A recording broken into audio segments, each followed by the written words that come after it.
سفید روٹی اور خطرناک اژدہا۔ حضرت سیدنا ابراہیم ہروی رحمۃ اللہ علیہ فرماتے ہیں، موسم گرما کی ایک دوپہر کے دوران سفر میں نے ایک شخص کو ایک سمت جاتے ہوئے دیکھا۔ میں بھی اس کے ساتھ ساتھ چل دیا۔ کچھ دور جا کر اس نے راستہ چھوڑ دیا اور ایک وادی کی جانب مڑ گیا۔ میں بھی اس کے پیچھے پیچھے چلتا رہا۔ پھر وہ ایک غار میں داخل ہو گیا۔ میں بھی غار میں چلا گیا۔ ابھی تھوڑی ہی دیر گزری تھی کہ میرے سامنے ایک بڑا اژدہا نمودار ہوا۔ میں نے اپنی زندگی میں کبھی اتنا بڑا اژدہا کبھی نہ دیکھا تھا۔ پھر وہ اژدہا غار کے دہانے کے قریب کنڈلی مار کر بیٹھ گیا اور میری طرف دیکھنے لگا۔ میں نے دل میں کہا، شاید آج یہ مجھے کھا جائے گا۔ یہ خیال تو مجھے ضرور آیا، لیکن نہ تو میں گھبرایا اور نہ ہی خوف زدہ ہوا۔ کچھ دیر وہ اژدہا مجھے دیکھتا رہا، پھر وہ رینگتا ہوا میری طرف بڑھنے لگا۔ میں بھی اپنی جگہ کھڑا رہا۔ جب وہ میرے بالکل قریب آ گیا تو میں نے دیکھا کہ اس کے منہ میں بہت ہی عمدہ قسم کے سفید آٹے کی تر و تازہ روٹی تھی۔ اس اژدہے نے وہ روٹی میرے قریب رکھی اور فوراً واپس چلا گیا اور دوبارہ غار کے دہانے پر کنڈلی مار کر بیٹھ گیا۔ میں حیران و پریشان کھڑا رہا اور سوچتا رہا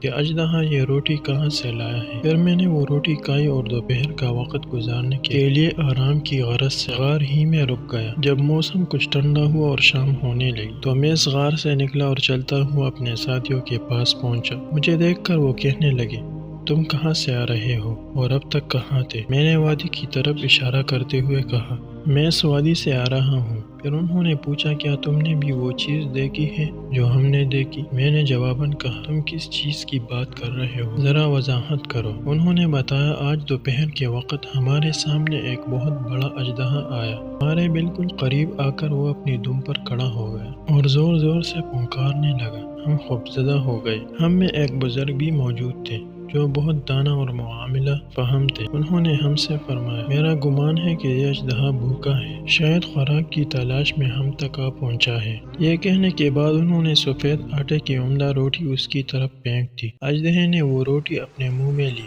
اور وہاں سے چلا گیا۔ میں نے کہا، وہ سفید آٹے کی روٹی میں نے ہی کھائی ہے۔ پھر میں نے انہیں سارا واقعہ سنایا۔ اللہ عز و جل تمام مخلوق کا رازق ہے۔ وہ اپنی مخلوق کو جس طرح چاہے ان کے حصے کا رزق عطا فرمائے۔